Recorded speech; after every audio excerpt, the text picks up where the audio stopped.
The fluorescent lights buzzed overhead like angry wasps as Maya Washington's arthritic fingers fumbled with the crumpled bills at the checkout counter. Her hands shook, not from fear, not yet, but from the cold that had settled into her bones during the 40-minute bus ride to Riverside Plaza, the only grocery store within 5 miles that accepted her benefits card. "Ma'am, I said the system's declining your card." The cashier's voice dripped with theatrical impatience, loud enough to turn heads 3 aisles over. She was young, blonde, with perfectly manicured nails that drummed against the register like tiny hammers driving in Maya's shame. "You need to step aside." I just used it yesterday," Maya whispered, her voice barely audible over the store's tinny muzak. "There should be—" "Yeah, they all say that." The cashier, her name tag read Brittany, rolled her eyes toward the growing line behind her.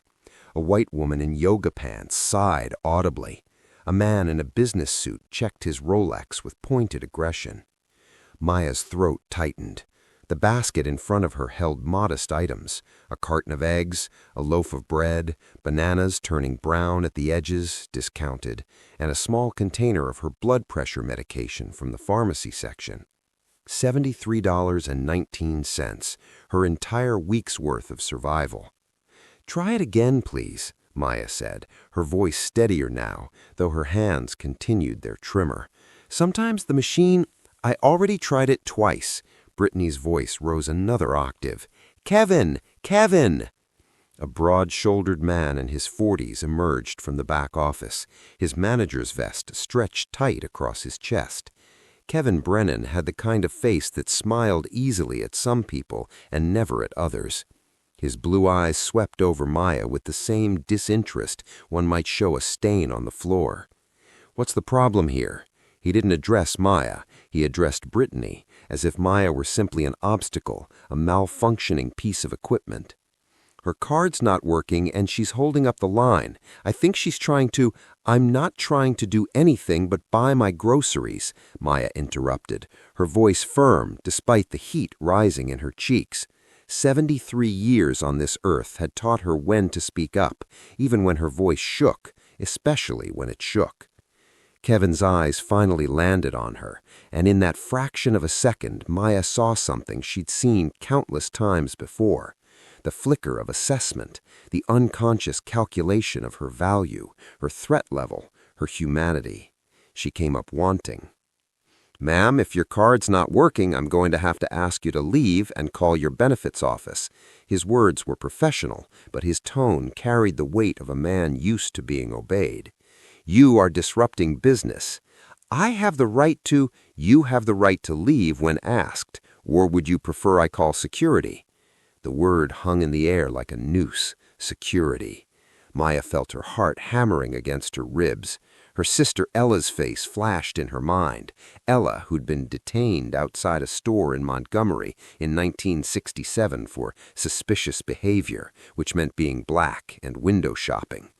Ella, who'd come home with a broken rib and a terror in her eyes that never quite left. "I'll try a different card," Maya said quietly, reaching into her worn purse with shaking hands.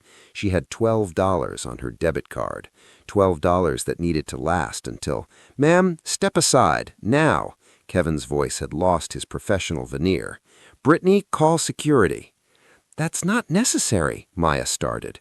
"Rashid, we got a situation at Register 7.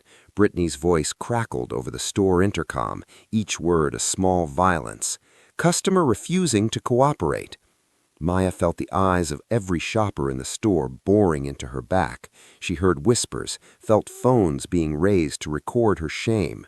In 2024, humiliation had an audience, instant and infinite. A young black security guard appeared from the front entrance, his face carefully neutral. Maya recognized the look. She'd seen it on her own son's face when he was in uniform. The mask you wore to survive, to be seen as non-threatening, to make it home alive. "Ma'am, I'm going to have to ask you to come with me," Rashid said softly, apologetically. "I haven't done anything wrong," Maya's voice cracked. "I just want to buy my groceries. I have money on another—" "She's getting agitated," announced Kevin, to no one in particular, loud enough for the growing crowd to hear.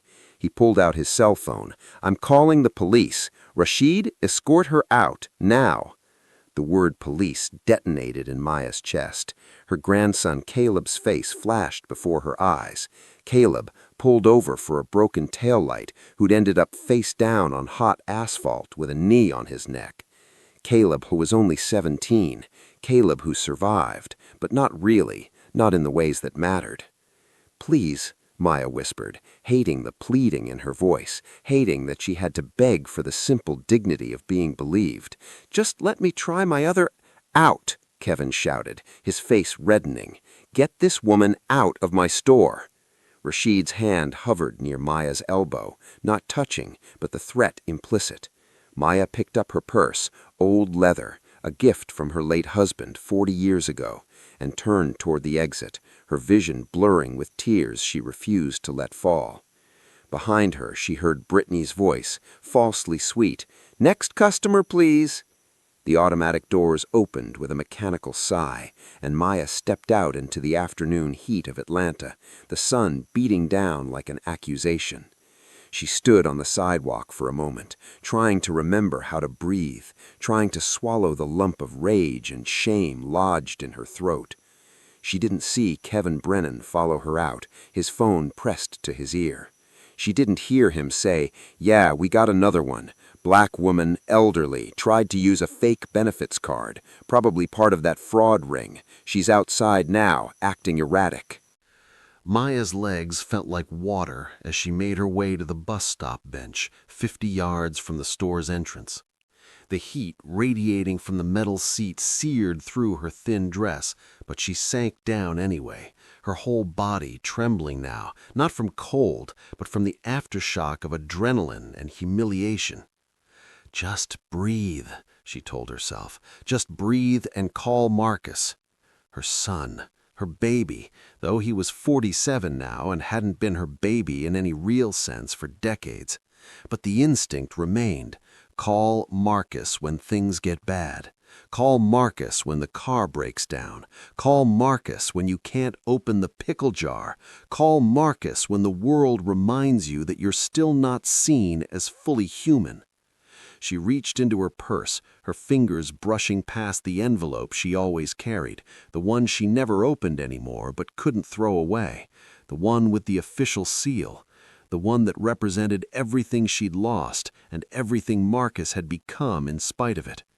Her phone, a basic flip phone Marcus had gotten her last Christmas, was at the bottom of her purse. She was pulling it out when she heard the sirens. 2 police cruisers pulled into the parking lot with a screech of tires that made Maya's heart stop. 4 officers emerged, hands resting casually on their belts, eyes scanning the area until they landed on her. No, no, no, no. "Ma'am, stay where you are." The first officer was tall, white, with a crew cut and the kind of swagger that came from never having been afraid. His partner, a shorter Hispanic man, hung back slightly, one hand on his radio. Maya stood up slowly, carefully, her hands visible, her movements deliberate. Her sister's voice echoed in her head. "Never give them an excuse, Maya. Never give them a reason."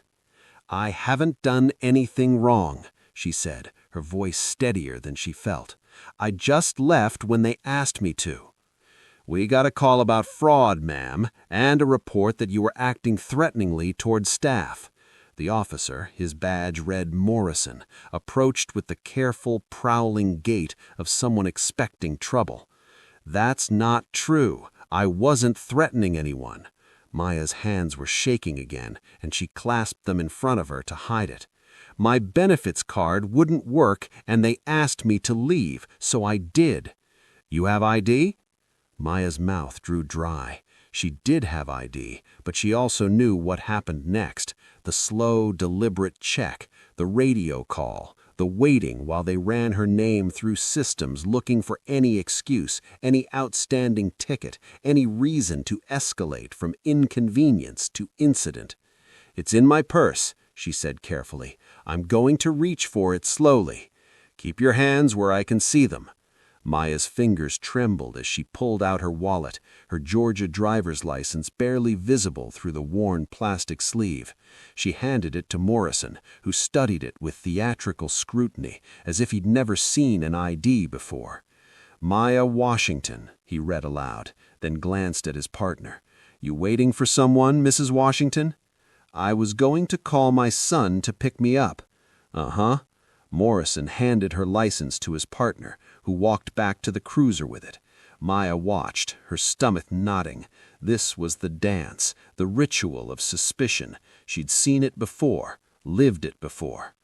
From inside the store, Kevin Brennan emerged, his arms crossed, his face set in grim satisfaction. He approached the officers with the confidence of someone who knew he'd be believed. "That's her," he said, pointing at Maya as if she might disappear if not properly identified. "She tried to use a fraudulent benefits card, then got aggressive with my staff when they wouldn't process the transaction." "I did not get aggressive," Maya started. "Ma'am, let him speak," Morrison cut her off. Maya's jaw clenched. She wanted to scream. She wanted to tell them about the 17 times she'd voted in her life, about the 40 decades she'd worked as a school librarian, about the grandson she'd raised when her daughter died. She wanted to show them the commendations, the volunteer certificates, the church programs with her name listed as a deacon. She wanted them to see her as a person, not a problem. But she knew it wouldn't matter. She'd learned long ago that respectability politics were a trap, that no amount of propriety could save you when someone had decided you were guilty. "She also stole something on her way out," Kevin added, and Maya's blood ran cold. "What?" The word exploded from her. "I didn't steal anything." "I saw her slip something into her purse. Probably why her card wasn't working. She was trying to distract us while she shoplifted." Kevin's voice was smooth, practiced. How many times had he done this before? "That's a lie." Maya's voice rose beside herself. "I didn't take anything. Check the cameras." "We will," Morrison said, his hand now resting on his belt, closer to his gun. "But right now I need you to show me what's in your purse. You can't just search me without—" "We can if there's probable cause, ma'am, and theft is probable cause." His voice had gone hard. "Now open the purse." Maya's hands shook as she complied, her mind racing. She knew what was in her purse: her wallet, her phone, her house keys, a small packet of tissues, her medication, the envelope she couldn't throw away, a few hard candies, her reading glasses case, and a pack of razor blades she'd never seen before. "What's that?" Morrison pounced, pointing at the small package. That's not mine." "They all say that," Kevin said behind her, and Maya heard the smile in his voice. "I've never seen those in my life." Maya's voice was rising, panic edging into her words. "Someone put those there. I didn't." "Ma'am, you're under arrest for retail theft." Morrison reached for his handcuffs. "No, please, I didn't steal anything. My son, I need to call my son." Maya stepped back, her heart hammering so hard she thought it might break through her chest. "Ma'am, put your hands behind your back." "Please, just let me call my son." "Hands behind your back now." Morrison's voice boomed across the parking lot, and suddenly there were 4 officers surrounding her, their hands on their weapons, their faces hard. Maya's vision tunneled. This was how it happened. This was how elderly women ended up dead in parking lots. This was how misunderstandings became tragedies. "I'm calling my son," Maya said, her voice breaking. "His name is Marcus Washington. Please, just let me—" Her phone buzzed in the pile of belongings on the car hood. Someone was calling her. Marcus, maybe, with some sixth sense that his mother needed him. Morrison glanced at the buzzing phone, then back at Maya. "You can call from the station. Turn around." Maya's world tilted. She thought of her grandson, Caleb, face down on asphalt. She thought of her sister, Ella, with terror in her eyes that never left.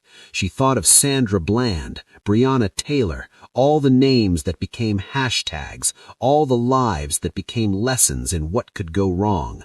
She thought, I am going to die in this parking lot. And then she heard a voice that changed everything. Mom? The black SUV pulled into the parking lot with the kind of precision that suggested its driver was very familiar with controlling tense situations. The door opened, and Marcus Washington stepped out into the Atlanta heat, his 6'2" frame unfolding with the measured grace of someone who'd spent years learning to make himself less threatening despite his size. He wore a dark suit despite the heat, his white shirt crisp, his tie perfectly knotted.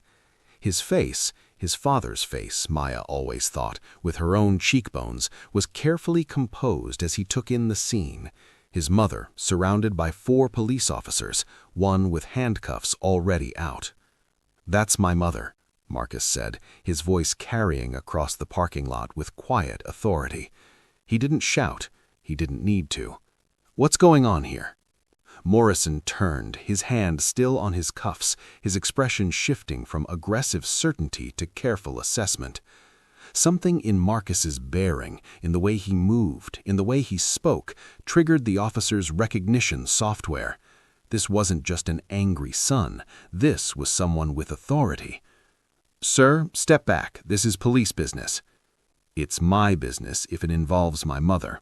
Marcus walked forward slowly, his hands visible, his credentials already out. "Marcus Washington, United States Attorney's Office, Northern District of Georgia." The parking lot went very still. Maya felt her knees go weak with relief. Her baby, her son, the boy she'd raised alone after his father died, the boy she'd sacrificed everything for, the boy who'd become the thing she'd never dared dream about. Power, real power, the kind that could walk into a situation like this and change the equation. Morrison's face had gone carefully neutral. "Sir, we responded to a call about theft and fraud. The store manager reported." "I'm sure he did." Marcus's eyes swept over Kevin Brennan, who had gone notably quiet, then landed on his mother. "Mom, are you hurt?" "No, baby, I'm—" Maya's voice cracked. "They said I stole something, but I didn't. I would never." "I know, Mom." Marcus's voice was gentle now, for her, though his eyes remained hard as they returned to Morrison. "What evidence do you have of theft?" Morrison hesitated. He saw it, that fraction of a second where the story they'd constructed began to crumble under the weight of actual scrutiny. "We found razor blades in her purse, which I've never seen before," Maya said, her voice stronger now with her son beside her. "Someone put them there." "May I?" Marcus gestured to the items spread across the police cruiser hood. Morrison nodded, though his jaw was tight. Marcus approached slowly, photographing everything with his phone first, the spread of belongings, the pack of razors, the officers' faces. Then he picked up his mother's purse, examining it carefully. "This is a zipper closure," he said quietly, more to himself than anyone else. "The razors are sitting on top of everything else. If my mother had been shoplifting, wouldn't she have buried the items deeper? Wouldn't the zipper have been closed all the way?" He looked up at Morrison. "Did you witness her taking anything?" The manager said, "Did you witness it?" Marcus's voice remained level, but there was steel underneath. "Because eyewitness testimony without corroborating video evidence is notoriously unreliable, as I'm sure you know." Kevin Brennan finally spoke, his voice less confident than before. "Look, I don't know who you are, but your mother was causing a scene in my store. She was getting aggressive, her card was declined, and when she left, I saw—" "You saw what, exactly?" Marcus turned to face him fully, and something in his expression made Kevin take a step back. "Be specific. What did you see with your own eyes?"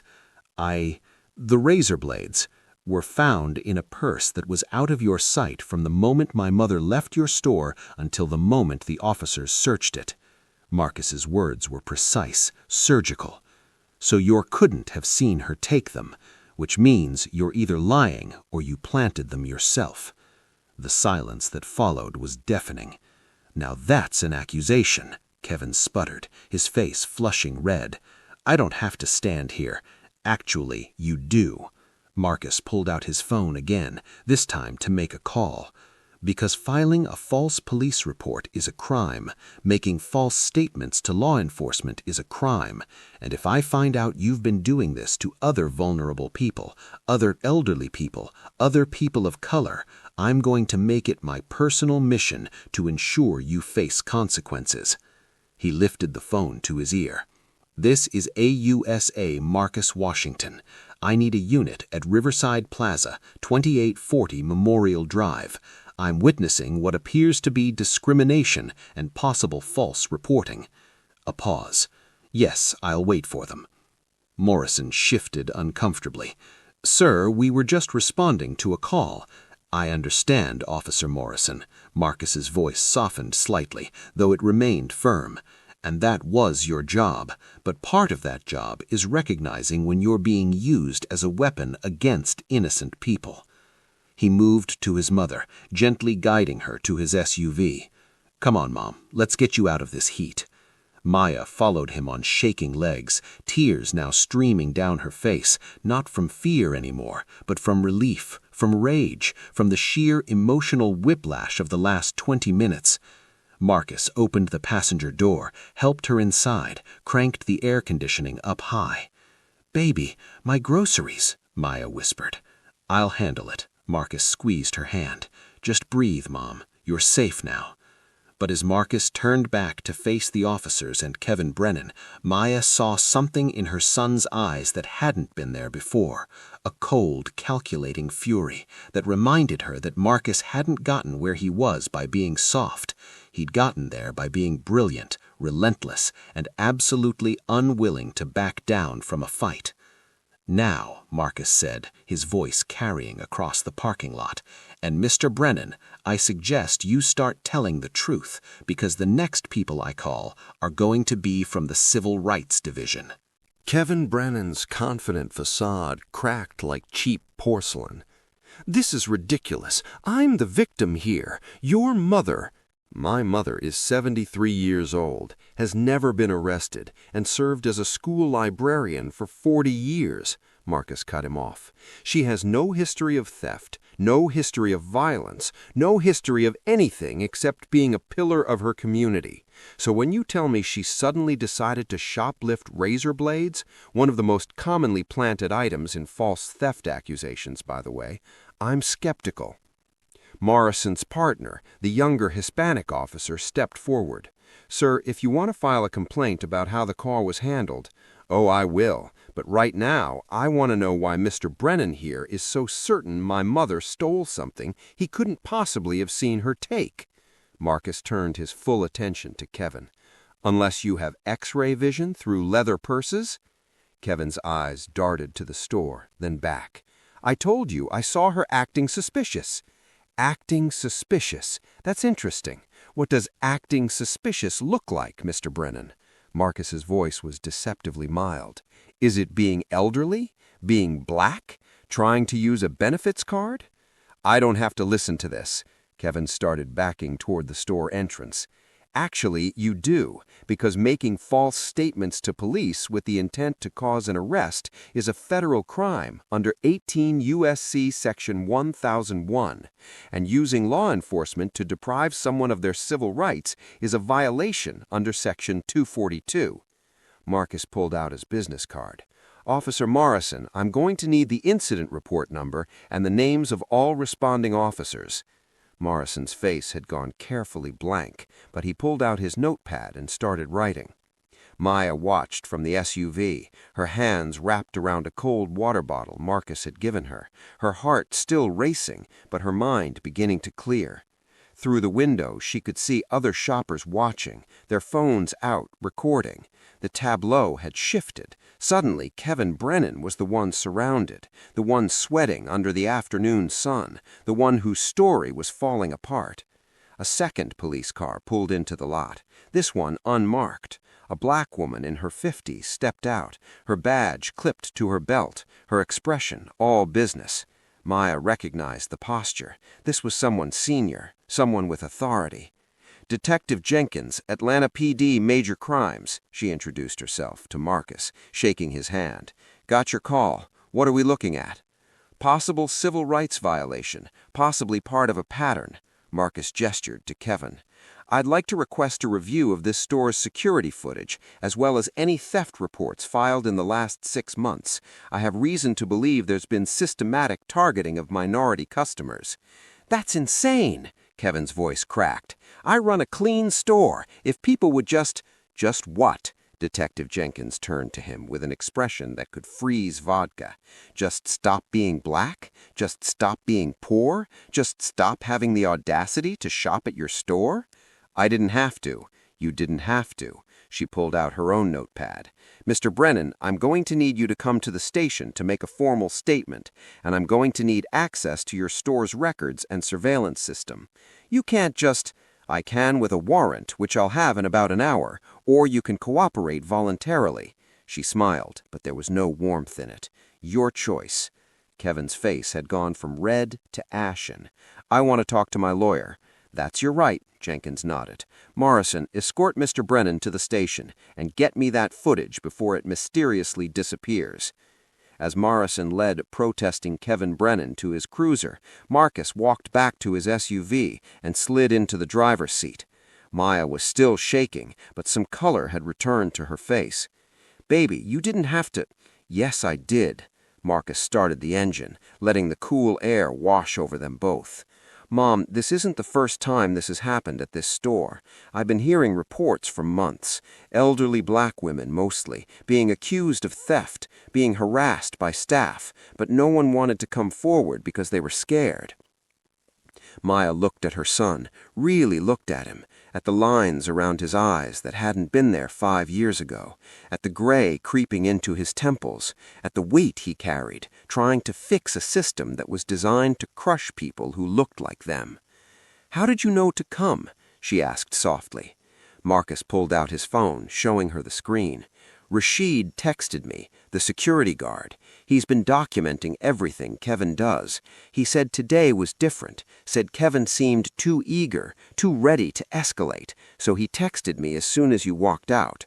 "Rashid?" Maya remembered the young man's apologetic face, his careful distance. She thought it was fear. She was wrong. "He's been on the inside for 3 months," Marcus said quietly. "Part of an investigation I've been running. Mom, Riverside Plaza is owned by Brennan Development Corporation, Kevin's father's company.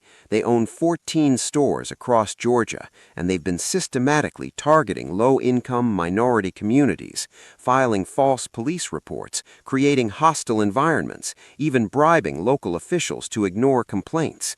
Maya's blood ran cold. "How long have you known?"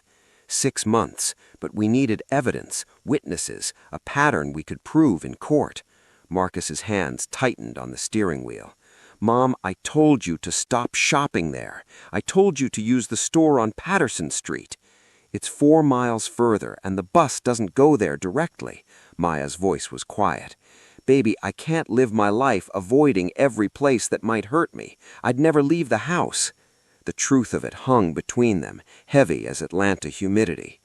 Marcus pulled out of the parking lot, pointing the SUV towards home. Behind them, Detective Jenkins was already on her phone, coordinating what looked like a much larger response. News vans were beginning to arrive, drawn by reports of a confrontation involving a federal prosecutor. "This is going to get ugly," Marcus said. "The Brennans have money, connections. They're going to fight." "Let them fight." Maya's voice was steady now, the steel that had carried her through decades of indignities finally finding its purpose. "I'm tired of being quiet, Marcus. I'm tired of accepting it. If my humiliation can help other people, if my story can make it harder for them to do this to someone else." She trailed off, looking out the window at the city she'd lived in her whole life, the city that had changed so much, and yet not nearly enough. Marcus reached over and squeezed her hand. "I'm sorry, Mom. I'm sorry I couldn't protect you from this. Baby, you can't protect me from everything, but you can fight alongside me." She squeezed back. "That's more than most people have." They drove in silence for a moment before Maya asked, "What happens now?" Marcus's jaw set in a way that reminded Maya of her father, her late husband, who'd been a civil rights lawyer in the 70s and had died too young from the stress of fighting battles that never seemed to end. "Now," Marcus said quietly, "I tear their entire operation apart. Every falsified report, every targeted customer, every bribed official. I'm going to build a case so airtight that the Brennans won't be able to buy their way out of it." "And what about me?" "You," Marcus glanced at her, and for the first time since he'd arrived, he smiled. "You get to decide. You can fade into the background, or you can be the face of this, the lead plaintiff, the person who says enough." Maya thought about it. She thought about all the years of swallowing her pride, of accepting that's just how things are, of telling her grandson to comply, comply, comply, because staying alive mattered more than dignity. She thought about the razor blades Kevin Brennan implanted in her purse, the casual cruelty of it, the assumption that no one would believe her, that she didn't matter enough to defend. She thought about being 73 years old and still having to prove her humanity to people who'd already decided she didn't have any. "I want to be the face," Maya said. "I want every elderly woman who's been humiliated, every person who's been accused of being less than human, to know that someone fought back, that someone won." Marcus pulled into the driveway of the small house where he'd grown up, the house Maya had kept immaculate for 50 years, despite the neighborhood crumbling around it.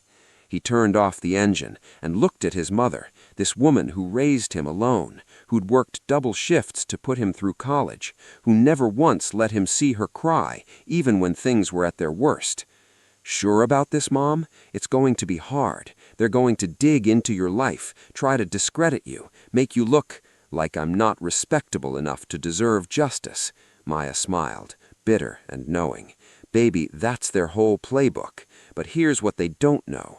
I'm not doing this because I'm respectable. I'm doing this because I'm human, and that should be enough." The next morning, Maya woke to find her quiet life had become the news cycle's obsession. Her story, elderly librarian, federal prosecutor's mother, racially profiled and nearly arrested, had gone viral overnight. The parking lot footage that Rashid had live-streamed to his Instagram showed everything: Maya's quiet dignity, Kevin's aggressive escalation, the planted evidence, Marcus's dramatic arrival. By noon, the hashtag Justice for Maya was trending nationally. Maya sat at her kitchen table, her hands wrapped around coffee Marcus had made too strong, watching her son pace while talking on his phone. He'd been up since 5, coordinating with Detective Jenkins, briefing his supervisors, preparing for what he kept calling the media shitstorm.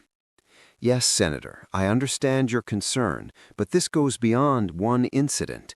Marcus's voice was tight with controlled frustration. "If you'd look at the pattern data I sent over, you'd see this is systematic. We're talking about hundreds of false reports, thousands of dollars in legal fees these families had to pay, multiple arrests that never should have happened." He listened for a moment, his jaw clenching. "With all due respect, Senator, isolated incidents don't happen 43 times across 14 stores in a clearly documented pattern. This isn't about one bad manager. This is about a business model built on exploiting and criminalizing poverty." Another pause. "Yes, I'll have the full report on your desk by Friday."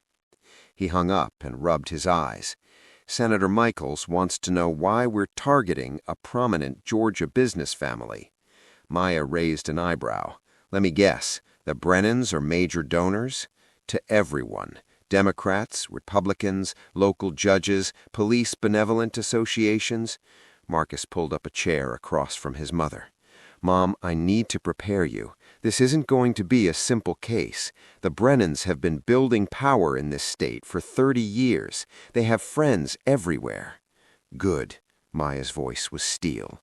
Let them use every advantage they have. Let them show exactly how the system protects wealth and power over justice. The more they fight, the more people will see how deep this goes. A knock at the door interrupted them. Marcus checked the security camera on his phone. Detective Jenkins stood on the porch, accompanied by a younger black man in a crisp suit. "Detective," Marcus greeted them, ushering them into the small, tidy living room. "What have you got?" Jenkins sat on the sofa, her expression grim. "More than we bargained for. Mrs. Washington, this is FBI agent Terrence Mills. He's with the Civil Rights Division." Maya straightened in her chair. "FBI? Ma'am." Agent Mills shook her hand gently. "Yesterday's incident triggered flags in our system.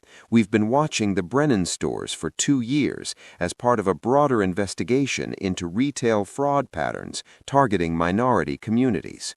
He pulled out a tablet, swiping through what looked like endless spreadsheets. "In the last 18 months, Brennan-owned stores have filed 347 theft reports. Of those 347, 312 involved black customers. 278 involved customers using government benefits.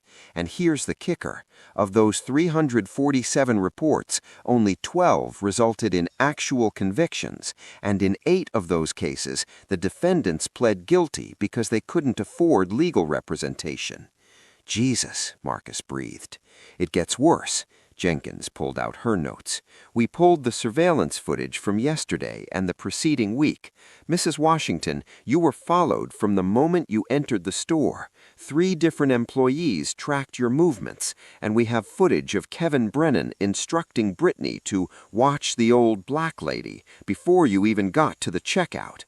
Maya felt sick. So this was planned, before I even... They target people they think won't fight back. Elderly, disabled, non-native English speakers, people who depend on those stores because they're food deserts, people who are already marginalized and don't have resources to challenge false accusations.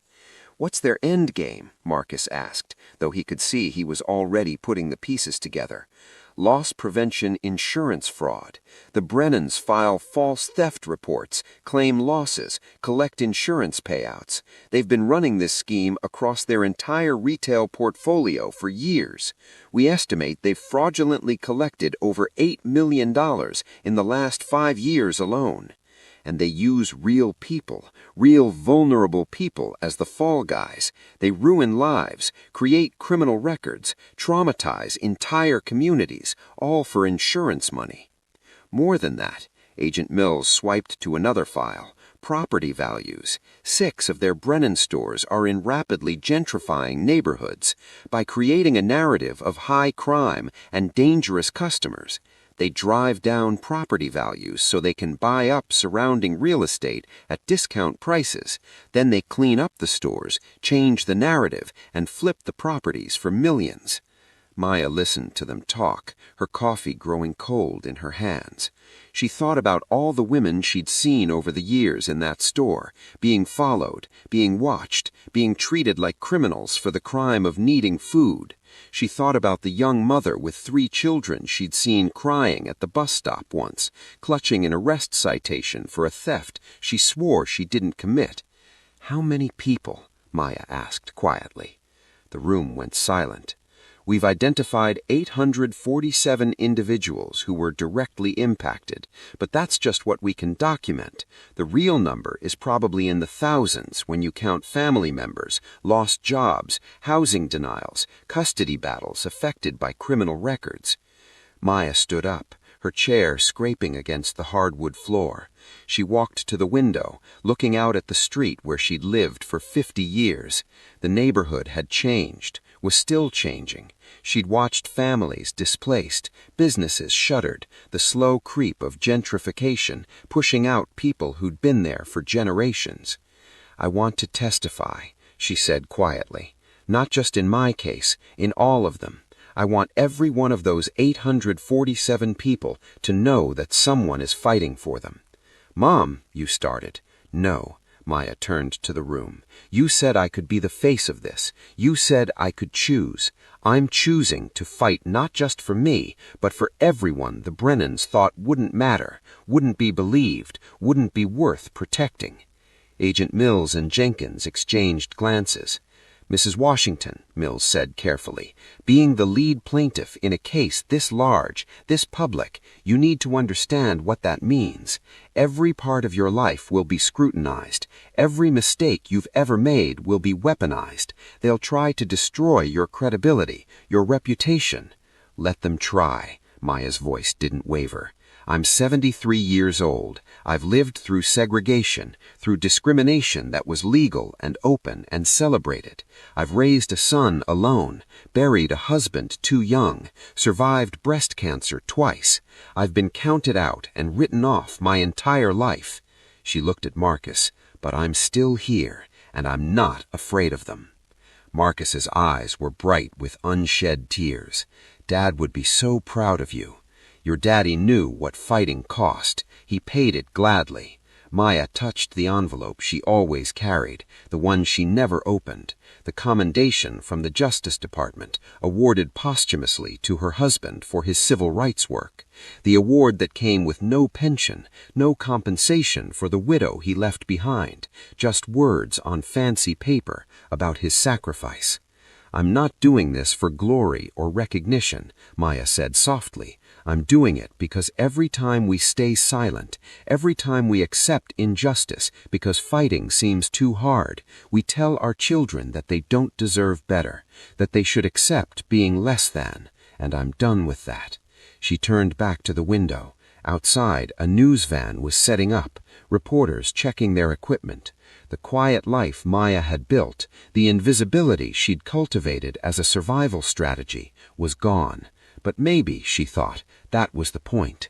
Maybe being invisible was just another word for being erased. "I'll do whatever you need me to do. Testify, do interviews, become the face of your case, all of it. But I have one condition." "Name it," Marcus said. "I want to meet them, the other 846 people. I want to hear their stories, and I want them to be part of this fight, if they choose to be. Not just names on a legal document, but people with voices, with agency, with the right to decide how their own justice is pursued." Agent Mills smiled, and for the first time since he had arrived, it reached his eyes. "Mrs. Washington, I think you're going to make a hell of a plaintiff." "Not a plaintiff," Maya corrected gently. "A witness. I'm going to witness what they did, what the system allowed them to do, and I'm going to make sure no one can look away." 3 weeks later, the federal courthouse in downtown Atlanta was surrounded by reporters, activists, and security. Inside courtroom 7B, Maya sat at the plaintiff's table, her hands folded in her lap, watching as Kevin Brennan and his father, Malcolm Brennan III, entered with their team of lawyers. Malcolm was everything his son was, with 3 more decades of polish and power. Silver-haired, impeccably dressed, with the kind of casual arrogance that came from never having been told no. He glanced at Maya once, dismissively, as if she were a speck of dust on his expensive suit. That look told Maya everything she needed to know. To him, she was still nothing, still invisible, still someone who could be erased with money and connections and the right words whispered in the right ears. He was wrong. Judge Evelyn Richardson presided, a black woman in her 60s with a reputation for brilliant legal reasoning and zero tolerance for bullshit. She reviewed the preliminary motions with surgical precision, her sharp eyes moving between the defense and prosecution tables. "Mr. Brennan," she addressed Malcolm directly, "your lawyers have filed a motion to dismiss, arguing that Mrs. Washington lacks standing and that this case is, and I quote, a politically motivated witch hunt. Would you like to add anything?" Malcolm stood, his posture radiating confidence.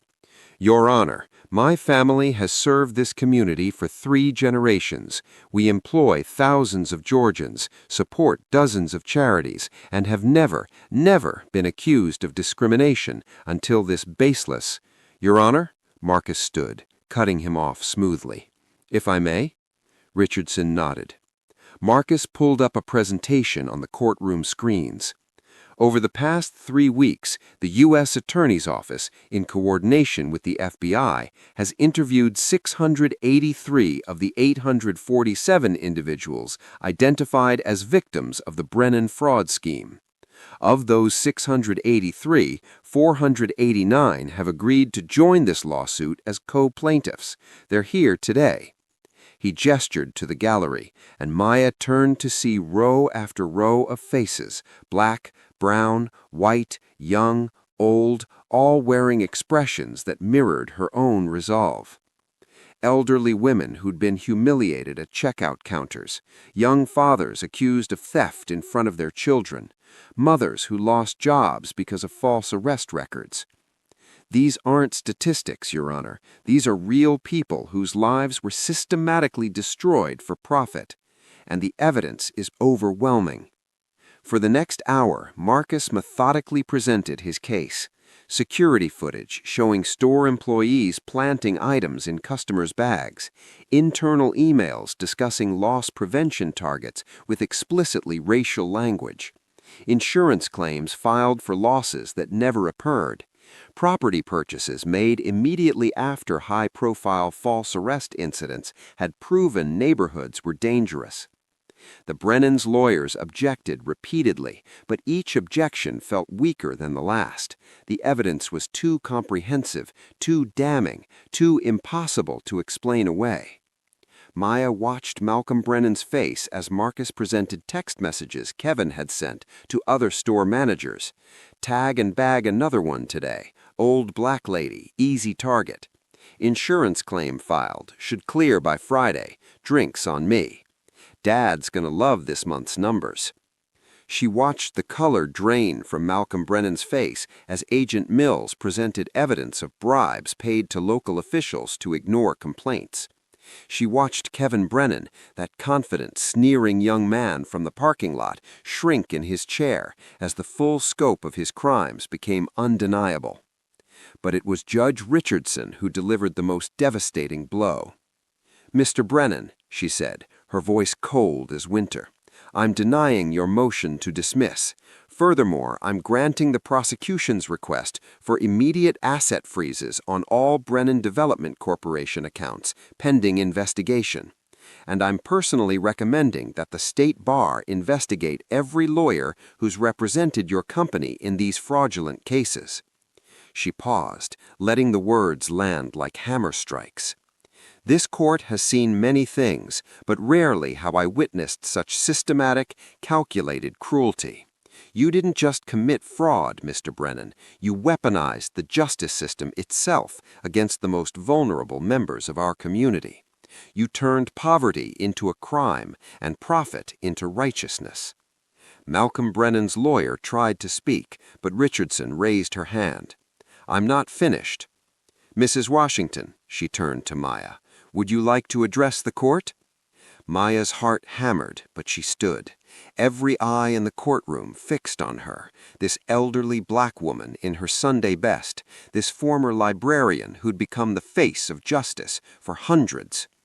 Your Honor, when I walked into Riverside Plaza 3 weeks ago, I just wanted to buy groceries. I wanted eggs and bread and my blood pressure medication. I didn't want to be a symbol or a plaintiff or a news story. I just wanted to be human. Her voice was steady, clear. But Mr. Brennan and his son decided I wasn't human enough to deserve basic dignity. They decided my poverty made me a target. They decided my skin color made me disposable. They decided that their profit mattered more than my life. She turned to face Malcolm Brennan directly, and this time he was the one who looked away. I'm not special. I'm not remarkable. I'm just one of thousands of people you thought you could hurt without consequence. But you made one mistake. You hurt me in front of my son. and my son, whom I raised to believe in justice even when the system failed us, had the power to fight back." She paused, gathering her thoughts. "But what about all the others? The ones without sons who are federal prosecutors, the ones without FBI agents who happen to be watching, the ones who are still being targeted today, right now, while we stand here in this courtroom?" Maya's voice rose, not with anger, but with conviction. "This case isn't about me. It's about every person who's ever been told they don't matter. Every person who's been criminalized for being poor or black or both. Every person who's been used as a pawn in someone else's game of profit and power." She looked at Judge Richardson. "So I'm asking this court not just to find the Brennans guilty. I'm asking for systemic reform. I'm asking for monitoring of every retail establishment in this state to ensure this never happens again. I'm asking for compensation for every victim, expungement of every false charge, restoration of every reputation they destroyed. I'm asking for justice, not just for me, but for every person who couldn't fight back, every person who thought they had to accept this as the price of survival, every person who deserved better than what they got." The courtroom was silent when Maya finished. Even the reporters had stopped typing. Judge Richardson's expression was unreadable, but her eyes were bright. "Thank you, Mrs. Washington," she said quietly. "You may be seated." As Maya sat down, Marcus squeezed her hand under the table. Throughout the gallery, I heard whispers, saw people wiping their eyes. Judge Richardson turned back to the Brennans. "Trial date is set for 6 months from today. Mr. Brennan, I suggest you use that time to reflect on what Mrs. Washington said, because when you return to my courtroom, you're going to answer not just for your crimes, but for the lives you destroyed in pursuit of profit." She banged her gavel. Court adjourned. The verdict came back on a Tuesday afternoon. Guilty on all counts. Fraud, conspiracy, civil rights violations, bribery. The Brennan Development Corporation was ordered to pay $47 million in restitution to the victims, and both Kevin and Malcolm Brennan were sentenced to federal prison. But for Maya, the real victory came 3 days later, when she stood in a community center in southwest Atlanta, surrounded by the 489 co-plaintiffs who joined her fight. They'd set up a fund with part of the settlement money, the Justice for All Foundation, to provide legal assistance to people targeted by similar schemes across the country. "Mrs. Washington," a young woman approached her, holding a baby on her hip, "I just wanted to thank you. Because of you, my theft charge was expunged. I got my job back. My baby boy will grow up without his mama having a criminal record." Maya embraced her, tears streaming down her face. This, she thought, this is what it was all for. Marcus found her an hour later, standing by the window watching the sun set over Atlanta. "You okay, Mom?" "I'm thinking about your father," Maya said softly, "about all those years he fought, and how tired he was, and how many times he wondered if it made a difference." "It did," Marcus said. "He knew it did." "I know," Maya smiled, "but I wish she could see this, could see how much changed because we refused to accept that things couldn't change." They stood in comfortable silence for a moment before Marcus asked, "What are you going to do now? Rest? Travel? You've earned it." Maya laughed, the sound younger than her 73 years. "Rest, baby, we've just started. There are 13 other Brennan stores that need monitoring. There are hundreds of other companies using the same playbook. There are thousands of people out there who still don't know they don't have to accept being treated as less than human." She turned to her son, her eyes bright with purpose. "Your father taught you to fight, and you taught me that fighting can actually win. So no, I'm not resting. I'm just getting started." Behind them, the community center buzzed with life, people sharing stories, making plans, building coalitions. The work wasn't finished. It would never be finished. But for the first time in decades, Maya felt something she'd almost forgotten how to feel. Hope.